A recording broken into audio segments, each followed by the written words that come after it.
You're listening to Grant Edwards, 88.1 FM, The Wireless, the world at 5. Don't think I've put the link to the book The Coming Prince by Sir Robert Anderson, written over 100 years ago, about 120 years ago.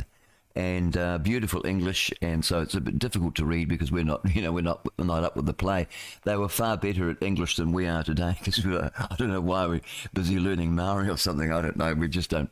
And we've got bad teachers. I think we've got communist teachers trying to infiltrate brainwash the children instead of teaching them the most important things. Learning how to speak properly. Because if you can read, you can learn anything. You can learn how to do any subject. The most important is reading and writing and being able to express yourself. They should really have lots of debates for kids. Kids should be debating, learning how to argue. Very important that we've been taught by the communists and all these people that arguing is a bad thing, but arguing is one of the best things you can do. Great empires were built on arguing. Argumentum, but not ad hominem. We don't attack the messenger. You just have to know the rules for arguing, and it can be a great sport as a polemicist. It's fantastic. Yeah, anyway, I don't know. My thoughts are all over the place today. As usual. Mm-hmm. All right, well, we'll play some records, and then we'll come back to a bit of news, tell you what's going on with the news. Should we do that? Okay. What about the Lady Gaga? Oh, yes, I have to apologise. Bradley Cooper with Lady Gaga, and I think at the end of the song I said, oh, that was Madonna. But they're kind of similar, don't you think? I almost thought that Gaga copied Madonna. 7:30 to 5. Well, that's a great song to get you up and running in the morning, isn't it? Yes, it's a lovely one. I like that. She's a bit crazy, though, isn't she? She's a bit of scrambled eggs up top. Do you think so? Let's hear from Dr. David Martin. And then we've got ABC coming up after that, then Chris Isaac as well. If you go back and you ask the question, did we always know there was going to be a vaccine? The answer is absolutely yes. When you already say the vaccine has to win, you're not going to consider a treatment, you're not going to consider any other protocol, it has to be a vaccine. Then what you have to do is violate the antitrust laws of the United States and the competitiveness laws of Europe. Because what you have to do is you have to suppress all alternatives. Because under the 2005 PrEP Act, the only way to get an emergency use authorization of a medical countermeasure is to prove that there are no meaningful alternatives. But here's where they screwed up. In 2016 and 2017, the CDC and the FDA collaborated on a standard document for what a vaccine clinical trial was supposed to do. And this was actually a very traditional definition of vaccine. And for some reason, in the spring of 2020, we did two things. One is we changed the goalposts. We said a vaccine had nothing to do with transmission or infection. It had to do with, allegedly, the reduction of hospitalization or the severity of disease after the second injection. That already violates everything about what a vaccine clinical trial was based on their own published rules. This is not Dave Martin's opinion, their published rules. And you start going, okay, hold on a minute. So we changed what the definition of a vaccine was. We mislabeled it. This, by the way, is a clear and compelling Federal Trade Commission deceptive medical practices case, because you should actually hold the entirety of the system liable for lying to the public about even what the thing is.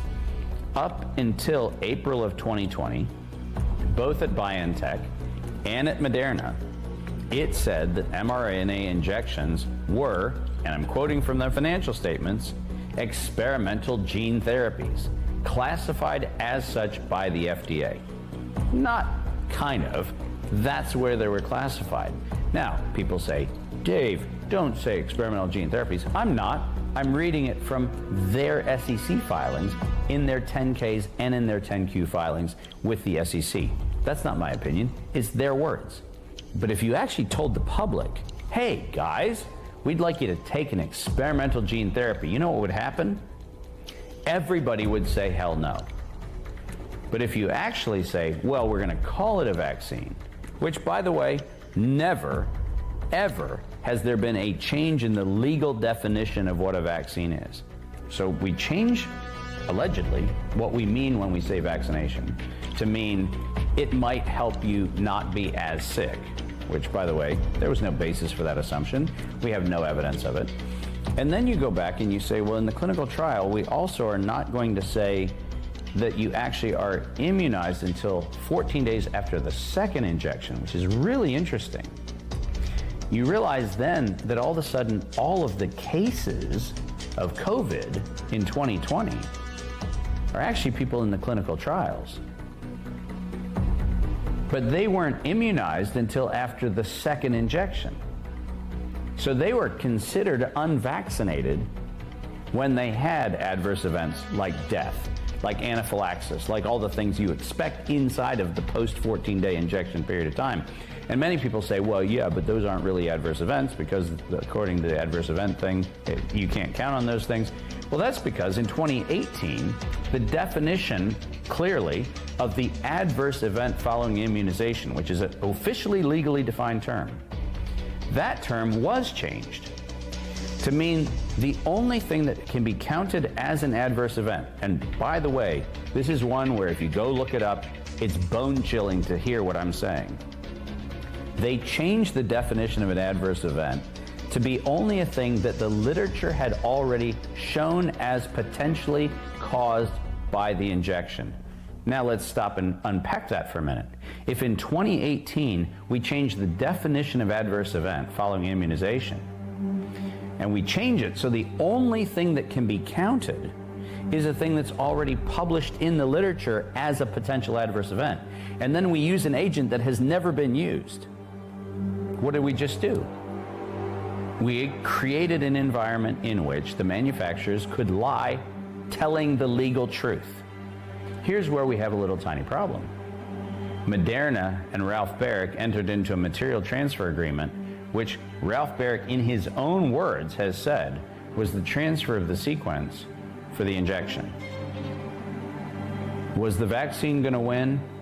Absolutely. Because this never was about a disease. This never was about an infection. This was never even about a virus. This was about creating the media hype that they told the world they were going to do in 2015, and the world was asleep. Yep, the world was asleep. It's right on 5 o'clock, and you're listening to the Liberty NZ broadcast with Grant Edwards and Digger. Yeah, you got me here too. This is Taylor Dane. Morning, everybody. Hope you're having a good one. Got to turn the mic on. Here we do. 3 minutes past 5 with Grant and Digger. Good morning to you. We're over at Slay News now, having a look at their headlines this morning. Oh, boy. Where I was just sort of working my way down. Well, first of all, poor old Robert F. Kennedy. Robert, what's his middle name? Frank. No, it's not Frank. It's Francis or something like that, isn't it? Robert F. Kennedy Jr. Now, the Supreme Court have ruled that RFK Jr. must stay on the key state ballots despite ending the campaign. The pivotal decision of the Supreme Court's refused to remove Robert F. Kennedy Jr.'s name from the ballots in key states. The High Court ruled that Kennedy's name must remain on ballots in Michigan and Wisconsin, according to CNN. And the decision comes despite the suspension of Kennedy's presidential campaign and his full support behind President Donald Trump. Oh, look, there's a picture of Obama, and that looks like Hillary there with old Diddy. Oh, boy, they'll be wishing that he keeps his mouth shut, and that's exactly what's happened. Hollywood celebrities and powerful elites are praying. They've become religious, and they are praying to their God that rap mogul Sean Diddy Coombs keeps his mouth shut, according to a new report. Diddy has become a pariah in Hollywood as he faces prison for alleged sexual abuse, a source has told Touch Weekly. They are all freaking out. Also, you remember the Pelosi story there, Paul Pelosi, a man who assaulted him. That's former Speaker of the House and Democratic representative, what's her name, Pelosi? That funny, the crazy woman. What's happened to my brain this morning? I know what it is. She went to bed at 11 o'clock. No, that's right. Yeah, I've got to be in bed by 8, otherwise I can't function. Anyway, the man accused of assaulting, actually he's been convicted, so he assaulted Paul Pelosi during a break-in, has been sentenced, Nancy, her name is, that's right. Yeah, that's right. Sentenced to life in prison without parole. They were, wow. ABC News reported that David DePape, he learned his fate on Tuesday in the California State Court. He was found guilty in June of assaulting Pelosi during an apparent attempt to kidnap his wife, former House Speaker Nancy. I thought they was just having sex or something. I beg your pardon? Yeah, I thought he was a homo or something, and he'd broken in and it had gone wrong. You know how, because homos, they scrapping all the time, fighting with one another, like women. You could be right. Let's move along.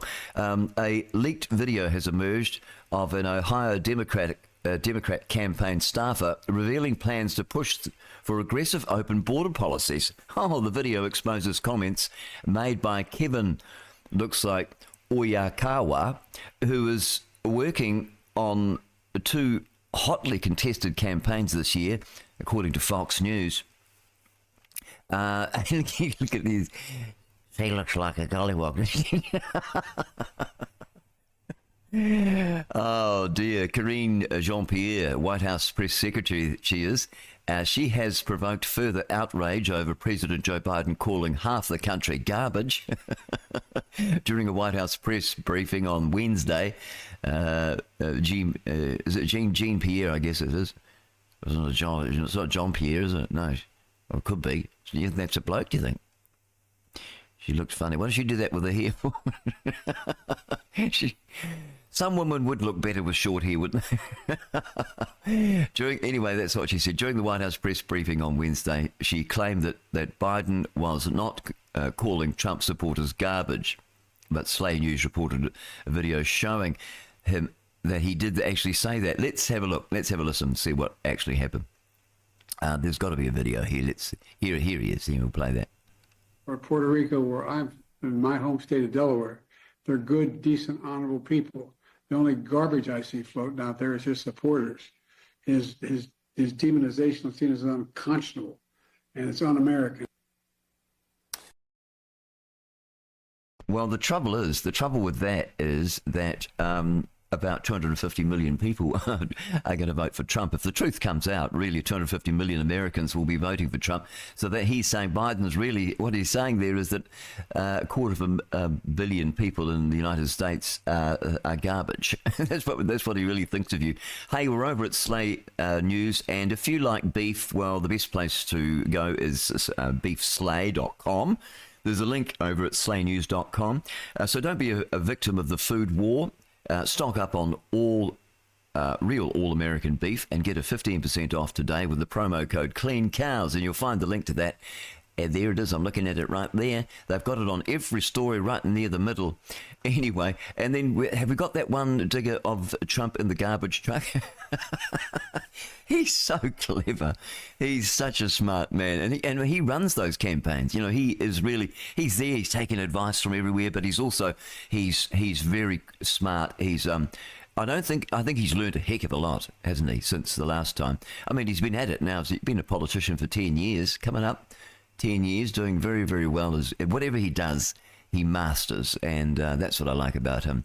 Other news, we've got Creepy Joe there kissing babies. Oh, keep him wait. Look at it. Was he going to bite the baby?